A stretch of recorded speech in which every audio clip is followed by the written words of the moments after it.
যাবো গল্পগুলো মেলবে এবার ডানা, ছুটবে ঘোড়া পক্ষীরাজ, ছুটবে ঘোড়া পক্ষীরাজ, রাজা রানীর গল্প আজ শুনবে যত দেখবে তত। মেঘের কোলে রাজকুমারী রূপার কাঠে সোনার কাঠে ছুঁয়ে, তুমিও ছোট তাদের সাথে গল্প খেয়াল পাল তুলে। শৈশব কাহন বলবে তোমায় গল্প ঝুড়ি ঝুলি খুলে। শৈশব কাহনের আরও একটা নতুন পর্ব তোমাদের জন্য নিয়ে এসেছি। আজ তোমাদের গল্প পড়ে শোনাবে তোমাদের খুব প্রিয় বনানী মাসি। জাপানি দেশের একটা রূপকথার গল্প, যাকে জাপানি ভাষায় লেখা হয়েছিল এবং সেই গল্পটিকে অনুবাদ করেছেন সুচিক্কন দাস। পাতালপুরী রাজকন্যা এই বইটার থেকেই আজকে গল্প শোনানো হবে তোমাদের। তাহলে চলো গল্প শুনি। আর গল্প শোনার শেষে অবশ্যই কমেন্ট বক্সে তোমরা জানাবে যে তোমাদের গল্প কেমন লাগলো এবং তোমরা পরের দিন কোন গল্পটা শুনতে চাও। আজ আমি তোমাদের জাপানি উপকথা থেকে একটি গল্প পড়ে শোনাবো। গল্পটি বাংলায় ভাষান্তর করেছেন সুচিক্কন দাস। গল্পের নাম বোধিসত্ত্বের আশীর্বাদ। বহুকাল আগে জাপানের এক প্রত্যন্ত গ্রামে থাকতো এক বুড়ো বুড়ি। তারা এতই গরিব ছিল যে তাদের কুটিরে চাল সারানোর মতন পয়সাও জুটত না। বর্ষাকালে চালের ফুটো দিয়ে জল পড়ত, শীতকালে রাতে টুপিয়ে পড়তো তুষারগোলা জল, ভিজে যেত বিছানা, আর তাদের দুবেলা ভালো করে খাবারও জুটত না। এইভাবেই কাটছিল তাদের দিন। দেখতে দেখতে এসে পড়ল নতুন বছর। গ্রামের সব বাড়ি থেকে শোনা যেতে থাকলো উদুখলে ঢেকিতে চাল কোটার শব্দ। বুড়ো বুড়ির ভাড়ার সেদিনও ছিল শূন্য। কিভাবে যে তারা নতুন বছরের দিনটা ভালো করে কাটাবে সেই নিয়ে তাদের ভাবনার অন্ত ছিল না। ঘরে তো তখন কিছুই নেই, ধানও নেই, কি করেই বা চাল কুটবে, এই দুঃখে বুড়ি বুড়োকে বলল। বুড়োর এই কথা শুনে মনটা গলে গেল। সে তাড়াতাড়ি জামা কাপড় পরল, তৈরি হয়ে এলো। ঘরের কোণা থেকে শুকনো কাঠ নিল, একটা বস্তায় করে সেই শুকনো কাঠ নিয়ে বেরিয়ে পড়ল রাস্তায়। বলল, তুমি ভেবো না বুড়ি, এই কাঠ আমি বিক্রি করে ভালো জিনিস কিনে আনবো ঘরের, আর চাল কিনে আনবো, মাংস কিনে আনবো, রাতে আমাদের বাড়িতেও হবে মাংসর পিঠে। নববর্ষের দিন আমরা মাংসের পিঠে করে খাবো। এই বলে বুড়ো তো বেরিয়ে গেল। শীতের দিন, কিন্তু আকাশটা ছিল ভীষণ রকম মেঘলা। মনে হচ্ছিল কিছুক্ষণ পরেই বরফ পড়া শুরু হবে। বুড়ি তাই বুড়োকে বলল, সাবধানে যেও, রাস্তায় ভিজো না কিন্তু।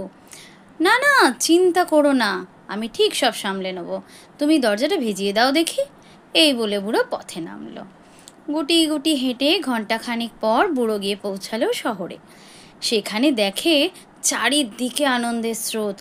নতুন বছরের কেনাকাটা করে সবাই তখন উৎসব পালনের জন্য ব্যস্ত। কাঠ নেবে গো, কাঠ, শুকনো কাঠ, ভালো করে আগুন জ্বালানোর কাঠ। এই বলে বুড়ো হাঁকতে হাঁকতে শহরের প্রায় সব রাস্তা দিয়ে গেল, কিন্তু কেউ তার একটা কাঠও কিনল না। দেখতে দেখতে দুপুর হয়ে গেল। বুড়ো বুঝলো আজ তার কপাল খুব খারাপ, কাঠ আর বিক্রি হবে না। তাই গুটি গুটি পায়ে সে বাড়ির পথ ধরল। একটু পরেই ঝোড়ো হাওয়া শুরু হলো, বরফ পড়া শুরু হলো। ঠান্ডায় কাঁপতে লাগলো বুড়ো। কিছু দূর গিয়ে বিশাল একটা গাছের নিচে সে আশ্রয় নিয়েছে। একটু পরেই সে দেখলো সেখানে আশ্রয় নিয়েছে এক টুপিওয়ালা। তার স্লেজে চেপে সে বেরিয়েছিল, সেই স্লেজের ওপরেই হতাশ মুখে সে বসে আছে। কি ব্যাপার, মুখ দেখে তো মনে হচ্ছে একটা টুপিও বিক্রি হয়নি। টুপিওয়ালাকে জিজ্ঞাসা করলো বুড়ো। ম্লান হেসে টুপিওয়ালা বলল, ঠিকই ধরেছ, আজকের দিনে একটা টুপিও বিক্রি হলো না, কেউ কিনলো না। কাল নববর্ষ, খালি হাতেই ফিরতে হবে। ছেলে মেয়েগুলো পথ চেয়ে বসে আছে, কি যে করি। বুড়ো তার কথা শুনে হেসে ফেলল, বলল, আমার একটা কাঠ আজও বিক্রি হলো না। কি আর করা যাবে, গরিবের জীবনে দুর্দিনই তো সাথী। তা এত ভয় পাওয়ার কি আছে? এক কাজ করি, চলো, তুমি এই কাঠের বোঝাটা নাও, কিছু না পেলে ঠান্ডায় বাড়িতে কাঠ জেলে আগুন পোহাতে পারবে, আর আমাকে এই টুপিগুলো দিয়ে দাও। বুড়ো ভাবলো, সারাদিন তো বোঝা বয়ে চললাম কাঠের, একটাও তো কাঠ বিক্রি হলো না, এখন এই ক্লান্ত অবসন্ন শরীরে আবার কাঠ বয়ে বাড়ি নিয়ে যেতে হবে, তার থেকে বরং ওই কটা টুপির বোঝাই ভালো। এই ভেবে বুড়ো চেয়ে নিল টুপির বোঝাটা। লোকটিও তাকে দিয়ে দিল টুপি, আর কাঠ নিয়ে সে আবার বাড়ির পথে হাঁটা দিল। এইভাবে টুপিওয়ালা তার কাঠের বোঝা নিয়ে গেল, আর বুড়ো সেই টুপিওয়ালার থেকে টুপিগুলো নিয়ে নিল। এরপর সে কি করলো, সে যে পথ দিয়ে যাচ্ছিল দুজনে যে যার মতন বাড়ির রাস্তা ধরল। আরও বেশি বরফ পড়া শুরু হলো, সঙ্গে ঝোড়ো হাওয়া। এবার কি করে, দুজনে যে যার বোঝা নিয়ে তো হাঁটা শুরু করে দিয়েছে। একটু পরেই তুষারে ঢেকে গেল বুড়োর সারা দেহ, ঠান্ডায় রীতিমতো কাঁপতে লাগলো সে। তার টুপির বোঝা ঘাড়ে নিয়ে তবুও চলল এগিয়ে। চলতে চলতে রাস্তায় একটা বাঁকের মুখে এসে পড়ে দেখলো পথের ধারে পরপর দাঁড়িয়ে আছে বোধিসত্ত্বের 7টি মূর্তি। জায়গাটা নির্জন, পাশেই জঙ্গল। পথের ধারে মূর্তিগুলো দেখে তার মনে হলো বোধিসত্ত্বর খুবই মনে হয় কষ্ট। তার মনে হলো এভাবে সারা রাত দাঁড়িয়ে থেকে বোধিসত্ত্বরা তো বরফে জমে যাবে। কি মনে হতে বুড়ো টুপির বোঝাটা নামালো।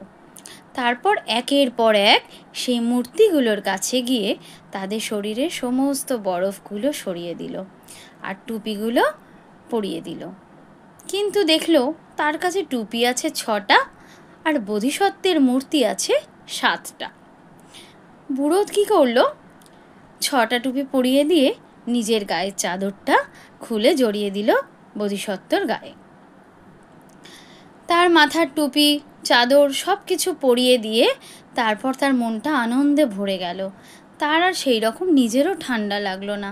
তার মনে হতে লাগলো যে এগুলো পরে বোধিসত্ত্বর মূর্তিগুলো মনে হয় বেশ আরাম উপভোগ করছে। একটু পরে তার নিজেরও মনে হলো বেশ উষ্ণ উষ্ণ লাগছে তাকে। তারপর হাঁটা শুরু করে দিল বাড়ির পথে। যতদূর সম্ভব পিছন ফিরে দেখে আর ভাবে যে বোধিসত্ত্বদের ওই টুপি পরা চাদর গায়ে দেওয়া মূর্তিগুলো কেমন লাগছে। এই করতে করতে বুড়ো বাড়ির পথে এলো।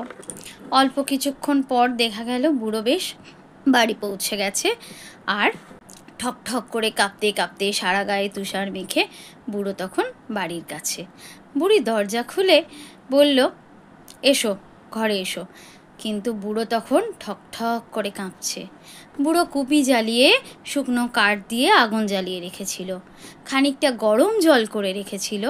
বুড়োকে দেখে ম্লান হেসে বলল, একটু আগুন পুড়িয়ে শরীরটা ঠিক করে নাও আর গরম জলে পা ডুবিয়ে বসো। তারপর কিছুক্ষণ পরে বুড়ো বেশ একটু চাঙ্গা হয়ে গেল। কিন্তু কি আর করবে, একটাও কাঠ তো বিক্রি হয়নি। সারাদিনের তার পরিশ্রমের ক্লান্তির গল্প বুড়িকে শোনালো। তার কাঠ বিক্রি না হওয়ার গল্প, টুপিওয়ালার গল্প, টুপিওয়ালা আর তার সারাক্ষণ কথা বলার গল্প, কি করে সে টুপিওয়ালার সঙ্গে দেখা হলো, তার টুপিগুলো নিয়ে নিল, কাঠের বোঝা টুপিওয়ালাকে দিল, বরফে ভিজতে থাকা বোধিসত্ত্বের গল্প, সব গল্পই সে বুড়ির সাথে করতে লাগলো। এরপর সে বোধিসত্ত্বকে টুপি পরিয়ে দিল, চাদর পরিয়ে দিল। সেই সমস্ত গল্প যখন সে বলছে, বুড়িরও মনে হচ্ছিল যে সেটা খুবই ভালো কাজ করেছে। সব শুনে বুড়ি বেশ খুশি হলো। খুশি হয়ে বলল, বোধিসত্ত্বের মূর্তিতে টুপি পরিয়ে খুব ভালো কাজ করেছো, আজকের রাতটা ওদের ভালোই কাটবে। যাক, রাত অনেক হয়েছে, এসো এসো, খেয়ে নিয়ে শুয়ে পড়া যাক, কাল যাওয়া হয় দেখা যাবে। বাড়িতে খুদকুড়ো যা ছিল সব সেদ্ধ করে রেখেছিল বুড়ি। একটু নুন দিয়ে দুজনে মিলে সেটুকু খেয়ে সেদিনের মতন ছেঁড়া কাঁথা চাপা দিয়ে শুয়ে পড়ল। বাইরে তখন নিশুত রাত। ওরা যখন গভীর ঘুমে আচ্ছন্ন, তখন শেষ রাতের দিকে দরজায় ধাক্কার আওয়াজ পেয়ে ঘুম ভেঙে গেল বুড়োর। এত রাতে দরজা কে ধাক্কাচ্ছে? এই বলে তাড়াতাড়ি দরজা খুলে সে দেখে দরজার সামনে থরে থরে চাল ডাল নুন শাকসবজি সব সাজানো সবজির বস্তা। তখন চাঁদ ডুবে গেলেও ধরিত্রীকে ছুঁয়ে আছে অপার্থিব এক আলো। আকাশপথে তারারা তখনও ঝলমল করছে।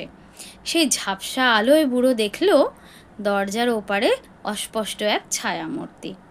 বুড়ো তাকাতেই সেই ছায়ামূর্তি বলল, শোনো, আমি বোধিসত্ত্বদের দূত।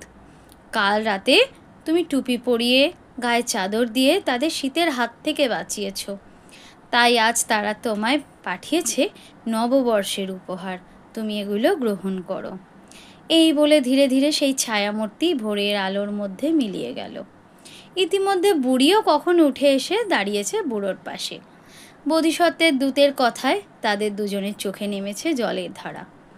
এইভাবে দুজন দুজনকে জড়িয়ে ধরে কতক্ষণ দাঁড়িয়েছিল ওরা জানে না। যখন হুঁশ ফিরল দেখল নতুন বছরে সূর্যের প্রথম সোনালি রশ্মি তাদের সেই জীর্ণ কুটিরের মাথায় এসে পড়েছে। যাক, নতুন বছরটা তাহলে তাদের ভালো করেই কাটবে। গল্প কথাটি পুরনো, নোটে গাছটি পুরনো।